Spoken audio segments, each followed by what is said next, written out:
Good morning, students. Last day we started a lesson from geography textbook, Lifelines of National Economy. And in this chapter, we studied about trade, transport and communication. अब trade कैसे शुरू हो रहा था, transports क्या चल रहे थे, मीन्स ऑफ ट्रांसपोर्टेशन क्या थे, और ट्रांसपोर्टेशन के अंदर हमने स्टडी किया था रोडवेज सिस्टम को। क्लासिफिकेशन, रोडवेज के काइंड्स क्या थे, किस तरह के रोडवेज जो हैं चल रहे थे, super highways, national highways, district state highways, other roads and border roads. Today our next topic is a new means of transportation, which is railways. Railways are the principal mode of transportation for freight and passengers. तो railways जो है वैसे तो एक important mode माना जाता है सामान ले जाने के लिए भी और पैसेंजर्स के लिए भी, क्योंकि एक बस के अंदर तो पैसेंजर्स की जो है एक लिमिट होती है कि जैसे 50 पैसेंजर्स की सीटिंग है तो हार्डली आप उसमें 70, 80, 100 लोग जो है भेज सकते हैं। लेकिन जो ट्रेन्स हैं, रेलवेज जो हैं, उसमें हज़ारों लोग इकट्ठे जा सकते हैं। Railways also make it possible for people to conduct multifarious activities like business, sightseeing, pilgrimage, along with transportation of goods over longer distance. तो इससे पॉसिबल हुआ है काफ़ी सारी चीज़ें। बिजनेस, सामान दूरी की जगह पर भेज सकते हैं। साइट सीइंग, किसी टूरिस्ट प्लेस पर या किसी और चीज़ को देखने के लिए जाना है हमें। पिलग्रिमेज, तीर्थ यात्री जो होते हैं। And along with transportation of goods, और चीज़ों को इधर उधर भेजने के लिए। Part from an important means of transport, the Indian railways have been a great integrating force for more than 150 years. तो पिछले काफ़ी सालों के अंदर एक इम्पोर्टेंट मीन्स रहा है ट्रांसपोर्ट का ये। Railways in India bind the economic life of the country as well as accelerate the development of the industry and agriculture. तो इकोनॉमिक लाइफ को जो है इसने बनाए रखा है, इकोनॉमिक डेवलपमेंट्स हुई हैं और इसके अंदर एक्सेलरेशन भी दिया है, बढ़ाया भी है उस चीज़ को। इंडस्ट्रीज जो डेवलप्स हो रही हैं, एग्रीकल्चर जो डेवलपमेंट्स हो रही हैं, तो उसमें भी कहीं ना कहीं रेलवे का एक अलग रोल प्ले होता है।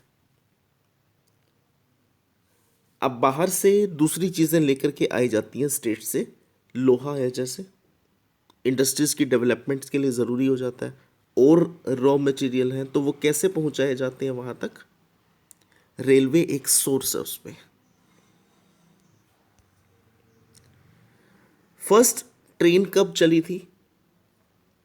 The Indian railways is the largest public sector undertaking in the country. The first train steamed off from Mumbai to Thane in 1853, covering a distance of 34 kilometers.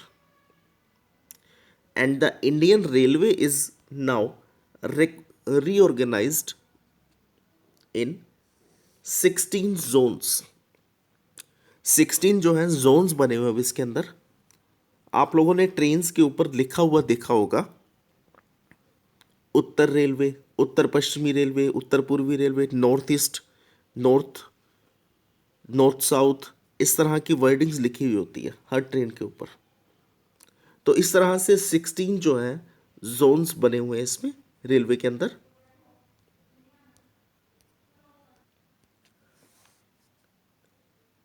The distribution pattern of the railway network in the country has been largely influenced by physiographic, economic and administrative factors. अब railway का अगर distribution अगर हम देखें तो वो काफ़ी ज़्यादा जो है अलग अलग है, काफ़ी इन्फ्लुएंस्ड होता है फिजियोग्राफिक फैक्टर्स के साथ, भौगोलिक आकृतियाँ जो है, इकोनॉमिक एंड एडमिनिस्ट्रेटिव फैक्टर्स जो इसको इन्फ्लुएंस करते हैं, इफेक्ट करते हैं।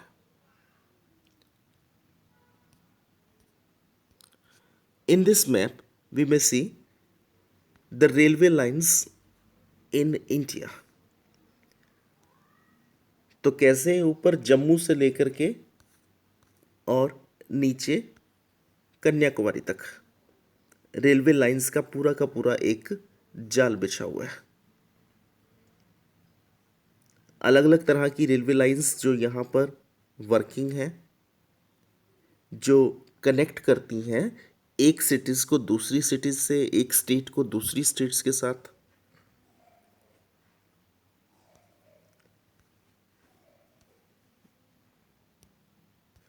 तो अब ये इफेक्ट करते कैसे हैं, कैसे इन्फ्लुएंस होता है इससे? The northern plain with their vast level land, high population density and rich agriculture resources provided the most favorable condition for their growth. अब फर्स्ट पार्ट जो है इसमें नॉर्दर्न प्लेन्स। नॉर्दर्न प्लेन में क्या है? प्लेन एरिया है, यहाँ पर हाई पॉपुलेशन है, जिसकी वजह से रेलवेज जो है इंक्रीज हो रही है, रेलवे के अंदर डेवलपमेंट्स हो रही हैं। तो ये क्या कर रही है? यहाँ पर ग्रो हो रही है, यहाँ ये ग्रो अप हो रहा है। But large number of reverse, लेकिन एक दिक्कत यहाँ पर आती है, एक प्रॉब्लम यहाँ पर खड़ी होती है। However a large number of rivers requiring construction of bridges cross their wide beds pose some obstacles. तो ये मेन ऑब्स्टेकल क्या आती है? अब रिवर्स बह रही है नीचे, तो उन रिवर्स को कवर करने के लिए क्या बनाने होंगे? ब्रिज बनाने होंगे जिनके ऊपर से ट्रेन्स जा सके। तो ये ब्रिज बनाने की यहाँ पर रिक्वायरमेंट्स है, जो कि एक ऑब्स्टेकल है कि जहाँ पर रिवर्स हैं तो वहाँ से ट्रेन को पास आउट करने में प्रॉब्लम्स होगी। तो ये ऑब्स्टेकल ब्रिज बना करके रिमूव किए जाएंगे। In the hilly terrains of the peninsular region, second portion क्या है? पेनिनसुलर। पेनिनसुलर रीजन में क्या है? हिली एरियाज है, यहाँ पर हिली एरियाज होने की वजह से tracks are to be laid from gaps and tunnels. तो रेलवे ट्रैक्स क्या है यहाँ पर? Laid through low hills, gaps और टनल्स। टनल्स क्या होती हैं? सुरंग वगैरह जो होती हैं। तो काफ़ी सारी ऐसी सुरंग्स हैं जो पहले की बनी हुई हैं, अंग्रेज़ों के टाइम की। छोटी हिल्स के ऊपर से ये लाइंस जो है गुजारी जाती हैं। And third part is the Himalaya mountains. Himalaya mountains में क्या है? अब two are unfavourable for the construction of railway lines due to high relief, sparse population and lack of economic opportunities. अब हिमालयन का जो पोर्शन है अनफेवरेबल फॉर रेलवे कंस्ट्रक्शन, तो पहले तो ये रेलवे की कंस्ट्रक्शंस के लिए अनफेवरेबल कंडीशन है, ऊंची नीची जगह है तो रेलवे लाइंस बिछाने में दिक्कत आ सकती है। फिर सेकंड चीज़, high relief, sparse population and lack of economic opportunity. Population काफ़ी कम है वहाँ पर, पॉपुलेशन कम होगी तो ज़्यादा यूज़ नहीं हो पाएगा उसका। And lack of economic opportunities, economic opportunities, trade या और दूसरी जो इकोनॉमिकल कंडीशंस हैं वो भी ज़्यादा सुटेबल नहीं है, ज़्यादा नहीं होती वहाँ पर इस तरह की activities, specially Himalaya mountains area के अंदर। Likewise it was difficult to lay railway lines on the sandy plain of western Rajasthan, swamps of Gujarat, forested tracts of Madhya Pradesh. तो ठीक ऐसे ही कुछ और जगह भी हैं जहां से इस तरह की कंडीशंस नहीं हो पा रही हैं। छत्तीसगढ़, उड़ीसा, झारखंड में भी ऐसी ही कुछ कंडीशंस हैं। The contiguous stretch of Sahyadri could be crossed only through gaps और पासिस। तो ये एरिया कैसे कवर होता है? गैप्स और पासिस के अंदर से होकर के जाना पड़ता है, घाट से यहाँ पर जो। In recent times the development of the Konkan railway along the west coast has facilitated the movement of passengers and goods in this most important economic region of India. It has also faced a number of problems such as sinking of track. क्या problems यहाँ पर आ रही हैं कि कई बार तो पानी के अंदर ट्रैक जो है डूब जाता है या लैंडस्लाइड्स हो जाते हैं वहाँ पर ज़्यादा, जिसकी वजह से ट्रेनों की आवाजाही जो है रुक जाती है। Today, the railway have become more important in our national economy than all other means of transport put together. But rail transport suffers from certain problems as well. लेकिन कुछ प्रॉब्लम्स जो हैं वो भी आती हैं इसके अंदर, जो चैलेंजेस हैं, चैलेंजेस फेस्ड बाय रेलवेज। ये चैलेंजेस क्या है? Many passengers travel without tickets. काफ़ी सारे लोग जो हैं विदाउट टिकट सफ़र करते हैं। भीड़ काफ़ी ज़्यादा हो जाती है, क्राउड ज़्यादा हो जाता है ट्रेन्स के अंदर, तो चेकिंग्स ज़्यादा नहीं हो पाती हैं। Thefts and damaging of railway property has not yet stopped completely. People stop the trains, pull the chain unnecessarily and this cause heavy damage to the railway। चोरी की और दूसरे नुकसान की जो वारदात है ये ज़्यादा होती हैं यहाँ पर, और लोग जो हैं बेवजह चेन पुल करते हैं। तो ये कुछ ऐसी ही प्रॉब्लम्स हैं जो यहाँ पर आ रही हैं।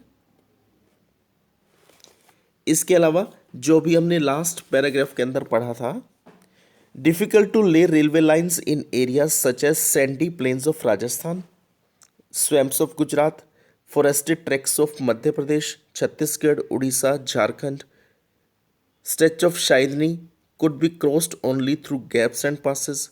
तो ये एरियाज जो है ना, इसी तरह से थोड़ा सा चैलेंजेस क्रिएट करते हैं रेलवेज के लिए। So these are the points of challenges faced by railways. अब नेचुरली क्या होगा कि लोग अगर ट्रेन की चेन पुल करेंगे तो ट्रेन कभी भी आगे time to time station reach नहीं कर पाएगी, डिले होता जाएगा उसके अंदर। Next topic is pipelines. Pipeline transport network is a new arrival on the transportation map of India. In the past, these were used to transport water to cities and industries. अब पहले तो सिर्फ यही चीज़ होती थी, पानी जो है डाला जाता था, बट अब transporting crude oil, petroleum products and natural gas from oil and natural gas fields to refineries, fertiliser factories and big thermal power plants, यहाँ सभी तक सप्लाई जो है की जा रही है पाइपलाइंस के थ्रू। सॉलिड्स की अगर हम बात करें तो सॉलिड वैसे तो क्या होते हैं, जमे हुई चीज़ें, लेकिन सॉलिड की शेप चेंज की जाती है स्लरी। तो स्लरी क्या होता है, जैसे हल्का सा पानी मिला दिया जाता है उसके अंदर, तो सॉलिड को स्लरी की शेप दे करके ट्रांसपोर्ट किया जाता है पाइपलाइंस के थ्रू। आयरन ओर्स है जो हमारे यहाँ पे, तो वहाँ पर पाइपलाइंस के थ्रू मैंगलोर पोर्ट तक उसको आगे भेजा जाता है। आयरन ओर्स जो है उसके अंदर लिक्विड डाल दिया जाता है, पानी डाल दिया जाता है, और वो आगे सप्लाई किया जाता है, डिस्ट्रीब्यूट किया जाता है आगे। The far inland locations of refineries like Baroni, Mathura, Panipat and gas-based fertilizer plants could be thought of only because of pipelines. अब ये एरिया क्या है, कहाँ से शुरू होता है और कहाँ पर आकर के ख़त्म होता है, कितनी स्टेट्स ये कवर करते हैं इसके अंदर, ये भी एक काफ़ी लंबा एरिया है। मथुरा, पानीपत, तो ये अलग अलग स्टेट्स के अंदर कवर होता है। सिर्फ कैसे ये पॉसिबल हो रहा है, पाइपलाइंस के through. Initial cost of laying pipelines is high, तो एक बार तो पैसा ज़्यादा खर्च होता है इसमें, but subsequent running costs are minimal. लेकिन जो इनके ऊपर रख रखाव पर या इनकी केयर के ऊपर जो पैसा खर्च करना होता है वो काफ़ी कम होता है। तो पैसे की कंजप्शन एक बार ज़्यादा है लेकिन उसके बाद ज़्यादा नहीं हो पाती। It rules out transshipment losses और delays. There are 3 important networks of pipelines. 3 important networks हैं जिनके थ्रू इस तरह का नेटवर्क्स जो है चल रहा है, पाइपलाइंस के थ्रू ट्रांसपोर्टेशन होता है। First is from oil field in upper Assam to Kanpur via Guwahati, Barauni, Allahabad. It has branches from Baroni to Haldia via Rajband, Rajband to Morigram, and Guwahati to Siliguri. From Salaya in Gujarat to Jalandhar in the Punjab via Viramgam, Mathura. तो वहाँ तक जा रही हैं ये। And gas pipelines from Hazira in Gujarat connects Jagdishpur in Uttar Pradesh via Vijaypur, Madhya Pradesh, Kota in Rajasthan, Shahjahanpur and Babrala. तो इन सब प्लेसेस के अंदर से ये कवर होती है।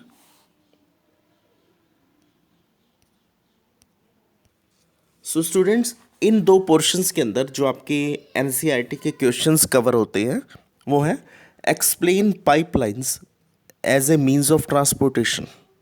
पाइपलाइंस को ट्रांसपोर्टेशन में कैसे यूज़ कर रहे हैं, तो ट्रांसपोर्टेशन वैसे तो होता है जिनसे लोगों की आवाजाही होती है, बट यहाँ पर हम बात कर रहे हैं सप्लाईज की।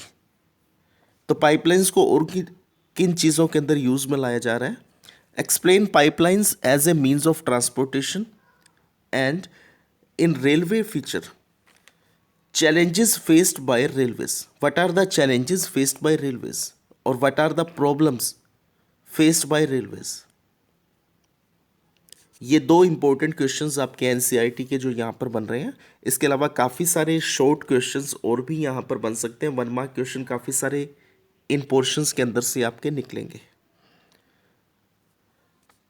So students, read the lesson carefully. Tomorrow we will continue on the same lesson with new topic. Thank you.